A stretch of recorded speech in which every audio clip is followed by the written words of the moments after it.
We are going to go over the barbell hip thrust. This exercise is primarily for the glutes. When you set yourself up, you want to make sure that the bench is bisecting your shoulders. You're going to roll the bar over your hips.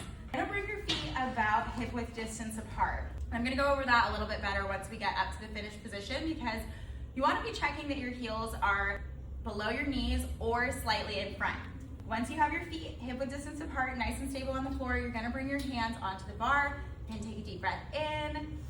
Then you're going to exhale and lift your hips and try to make a straight line at the top from your knees to your hips to your shoulders. You're going to inhale, lower your hips towards the floor. Exhale, press, and that is the hip thrust. We want to keep the chin down so we have a neutral spine. If you don't have your chin down, it's really easy to arch your back, and that would look like this. We see this a lot where somebody lifts up, throws the head, arches the back. That's not what we want to do. A couple other things that I want to point out for your hip thrust form. When you get to the top of the exercise, you want to straighten your elbows.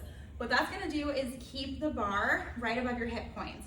So what that looks like is this. If you don't do that, you're going to have bent arms and the bar is going to be on your uterus, which we want to avoid. So pushing the elbows straight at the top, making sure that you're locking it out. The last two things I want to go over with your hip thrust is with the feet placement. If you have your feet too far away from you, when you go to thrust, you're going to be feeling it in your hamstrings. If you have your feet too close, you're going to feel it in your quads. So that's why we want the feet to be below the knees or slightly in front of the knees. Last thing, don't let your knees drop in, so we're not lifting like this. So, just a reminder, hands are stable on the bar. When you are ready to push up, the bench is bisecting the back, heels are hip width distance apart.